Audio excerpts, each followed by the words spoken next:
यह बयान इंग्लिश में भी दस्तयाब है। बराह करम डिस्क्रिप्शन में लिंक देखें या हिंदी बयान प्लेलिस्ट चेक करें। नहमदहू व नुसल्ली अला रसूलिहिल करीम।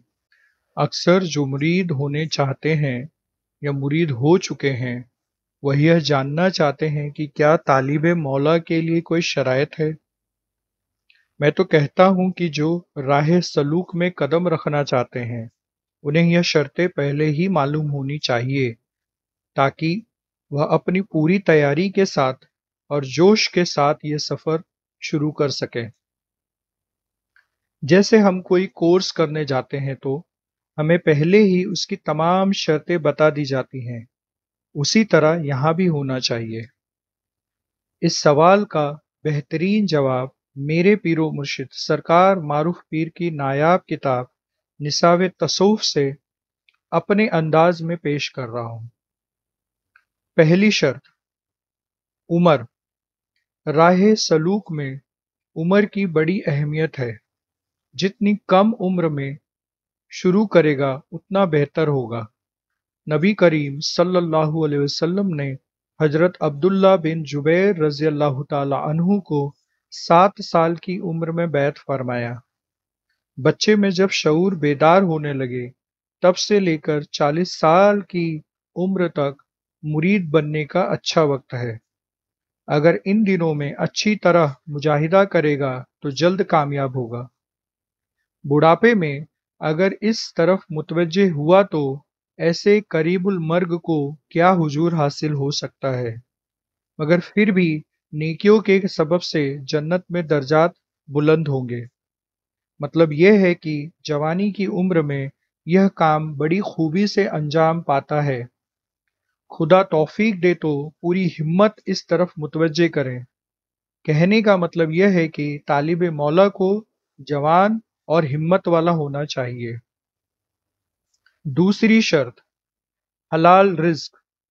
हलाल रिज्क का इंतजाम करे और जहां तक मुमकिन हो एहतियात से काम ले। गिज़ा इतनी खाए जिससे जिस्मानी कारोबार चलता रहे। तय का रोज़ा बहुत बेहतर है और बाज लोग सूमे दवाम को भी इसी के करीब समझते हैं। पानी कम पीने में भी बहुत कोशिश करें। अब यह भी देखा गया है कि अक्सर लोग कम खाना खाने की वजह से अपनी सेहत खराब कर लेते हैं। कम खाने की आदत डालने का तरीका यह है कि अगर कोई शख्स एक खुराक खाता हो तो वह एक सेर चने तोल कर रख ले, फिर हर रोज इन चनों में से एक चना कम करे। इनके साथ अपनी खुराक का आटा या चावल वजन कर लिया करें। इस तदबीर से साल भर में 360 चनों के बराबर खुराक कम हो जाएगी और किसी किस्म की कमजोरी भी पैदा ना होगी। एक बात यह भी है कि मुरीद खाना खाते वक्त ला इलाहा इल्लल्लाह का जिक्र या कोई जिक्र करता रहे।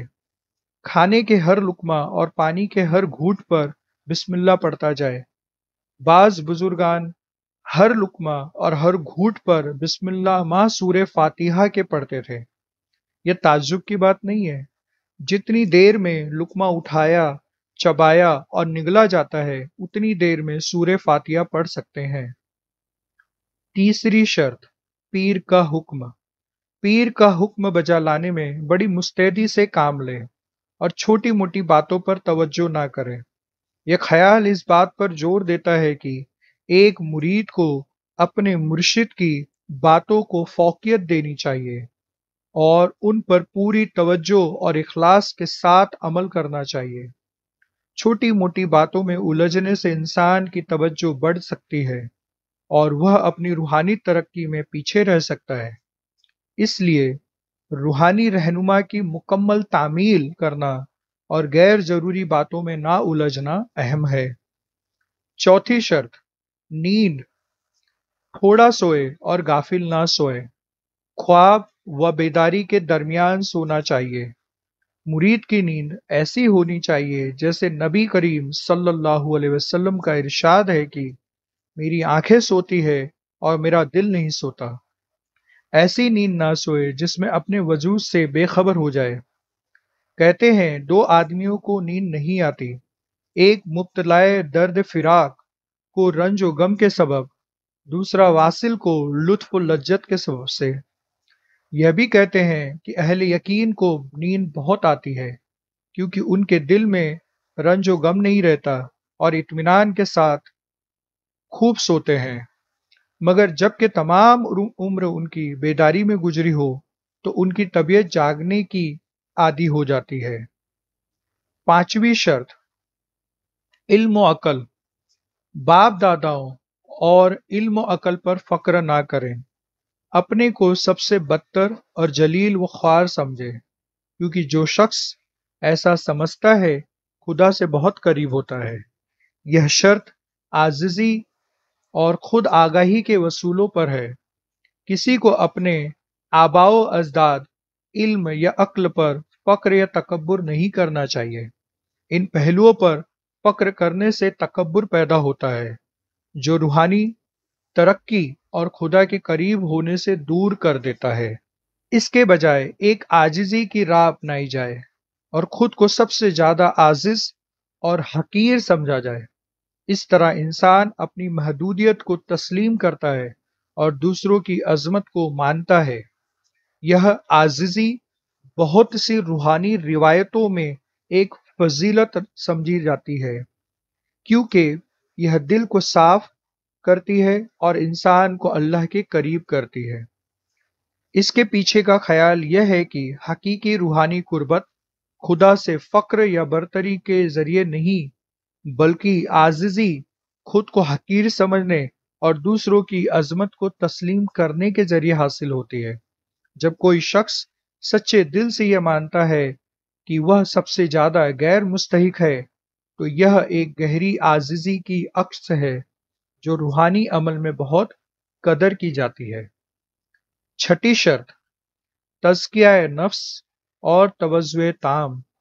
طالب کو سب سے زیادہ دو باتوں کا اہتمام کرنا چاہیے، ایک تزکیہ نفس، دوسرا توضع تام یعنی نفس کا پاک کرنا اور خدا کی طرف پورے طور سے متوجہ ہونا۔ انہی دو باتوں کے لیے انبیاء مبعوث ہوئے اور انہی کی انہوں نے تعلیم دی۔ بالفرض وضو نہیں ہے تو کوئی بات نہیں، مراقبہ اور حضوری سے دل کو خالی نہ رکھے۔ تزکیہ نفس یہی ہے کہ نفسانی خواہشات نہ کریں، اور توجہ تام یہی ہے کہ تمام خطرات دل سے دفع کریں۔ تزکیہ نفس یعنی نفس کو پاک کرنا، اس کی حد نہیں، جہاں تک ہو سکے کیا جائے۔ اگر طالب مولا جوان اور ہمت والا ہوگا تو اس کے لیے آسانی ہوگی۔ اخلاق ذمیمہ مثلاً حرص، حسد، بغض، غضب، شہوت، کذب و غیبت وغیرہ سے باز رہے اور تمام محرمات و مکروہات شرعی کو چھوڑ دے۔ دنیا کی لذتوں اور تمام محسوسات و معقولات سے جدا ہو جائے۔ اپنی ریاضت و مجاہدہ کو شمار میں نہ لائے اور یہ سمجھے کہ میں نے کچھ نہیں کیا۔ خلوت و تنہائی اختیار کر لے، اگر صحرا میں غار مل جائے تو بہت عمدہ ہے، یعنی اپنے آپ کو کورا کاغذ بنا کر پیر کو پیش کرے تاکہ اس کورے کاغذ پر معرفت کی تعلیم لکھی جا سکے۔ اگر پہلے سے کاغذ پر کچھ بھی لکھا ہوا ہوگا تو معرفت کی تعلیم اپنی جگہ نہ پائے گی۔ آسان الفاظ میں اپنے آپ کو پیدا ہوئے بچے کے جیسا معصوم بنا لیں جو تمام نفس کی غلاظت سے پاک ہوتا ہے۔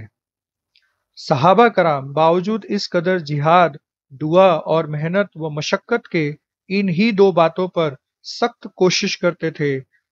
اس ہی وجہ سے ان کے مراتب و مدارج بلند تھے۔ طالب کے لیے ضروری نہیں کہ سلامت ایمان کی دعا کرے، اپنے مقصود کو پیش نظر رکھے، پھر جو ہو وہ ہوا کرے۔ وما علینا الا البلاغ۔